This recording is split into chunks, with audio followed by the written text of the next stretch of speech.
So was it a big hit? For the first one, I really can't complain, you know, because nobody knows who I was. Nobody knew who I was at the time. And people were like, well, you know, wow. They went out and was telling other people about it. And I heard someone say, well, you should have put it on another weekend. I was like, we had it for 2 days, you know. And we're going to put it on again in 2010 because of the overwhelming response for that. And it was just an opportunity to have people who never had a chance to act, giving them that chance to act. And like I said, it was families that were involved. And some people were like, how can you get that many people together? And I had one lady who used to always tell me, baby, that's a big production. I mean, that's a big undertaking you're taking on by yourself. And I was like, huh? What are you talking about? Because I never thought about it. Yeah. And because people would meet at different times. So, you know, when I see that, I thought it was a small production. And so then when we all came together for the first time, like Saturday, the same performance, it's like, okay. And I had a cousin fly in, and she's like, how many you have in there? I was like, about 50. And then my sister was like 80. And I was like, well, did you include the choir? She's like 96. I said, well, did you include that choir? She said, 109. I said, okay. But it was just fabulous, you know, to empower people. And I've gotten so many responses after that to say, you know, Karen, thank you for giving me that opportunity. I also do workshops. I've had the opportunity to do two keynotes presentations. Actually, within a week's time, I was a keynote at a youth empowerment last Saturday, and the title of that was Success Was Calling Your Name. And then I had the opportunity to be a keynote for the Davenport's Title 20 Parent Project this past week. What was the Parent Project? Well, it was their parent conference. I take it that way. It was their conference, their parent conference, which is really awesome. And the title of that was, I Am My Child's Greatest Resource. So if you can see, all of my ventures or what I dabble in is always about empowering people, because that's what Breath of Encouragement is about.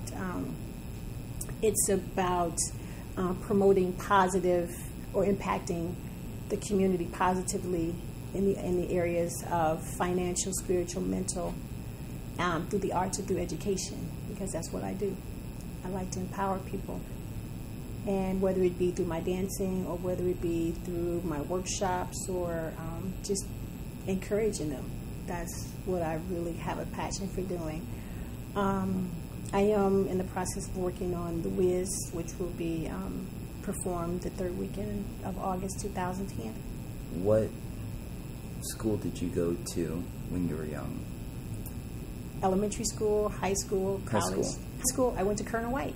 And actually, we're putting on our 30-year reunion this coming May. Wow. Yes. It's really interesting because we have this kind of joke. I'm the one who kind of spearheaded it, and we always laugh because I'm like, I live in Iowa, you all live in Ohio, and I'm the one who's getting this going. But it's such a wonderful group of former classmates that once I just kind of got it going, they've taken it and just exploded with it. As a matter of fact, before coming here, I was talking to the Laura, who's kind of pulling it together, and you know, she was running some things by me, and so they kind of still call me and consult with me on what do you think about this and what do you think about that. But yeah, that's the inside joke of, you know, it took Karen to come all the way from Iowa to get us started, and we all just laugh about it. But I'm excited to go back. I really am. Have you been to every reunion since then? Well, we've only had one, and that was in 2002. And every time I would run into people, they're like, oh, we're going to have another reunion. We're going to have another reunion. And so I was like, you know, let's do it. So I called a meeting together last year, and we set a date, and they're running with it. So we're excited. Did you have any integration in your school? Was it segregated? Was it anything like that? Elementary school, I'm trying to think. It was segregated. I mean, it was integrated, but at the same time, it was more segregated also. I mean, we had whites and blacks that attended elementary school, but you only hung around. Like all the blacks kind of clicked, you know, but you knew the white people, but you just kind of clicked. And the elementary school that I went to, I never thought about it, But my uncle, who's about the same age I am, he went to an all-black school. And he used to always say, I envied you when you got older. He said, because you went to a great school. And I didn't think about it as far as elementary school. He said, you guys learned a lot at your school. And they didn't learn as much as we did. He didn't learn as much as I did at his school. And I never thought about that till you grow older and you realize, oh, wow, I guess I did have an advantage over you. High school was integrated. It was more integrated in high school than it was in elementary school in terms of the groups of people that you kind of socialize with. I can remember Sherry, I can't think of her last name, but in home ec, us being more together and talking, and in college, when I went to our community college, you're in college at a community college, it's integrated. But then I left there to go to an all-black school, to one of our historically black colleges, Tennessee State. But then after leaving there, because that was an experience, believe you me, all historically black colleges is an experience. You get 2 degrees. One is survival and one as a major degree. Because the organization sometimes is not as organized as it should be. And after leaving there, to go to a integrated school, which is Wright State University, where I did get my degree from, totally different. It was like, you mean I can call and schedule my classes? Like, this is wow.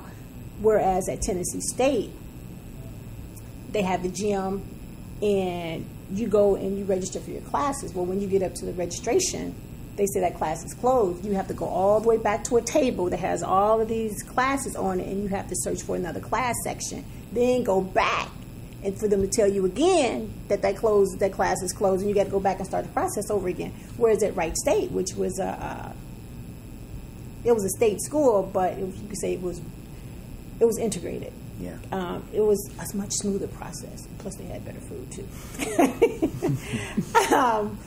What else can I tell you about my educational experience? I took a couple of graduate courses because the school that I had taught at, the church school that I had taught at, they paid for you to get your master's, but you had to go to Lincoln, Nebraska for classes. And although the school was integrated, my classes, I was the only minority there.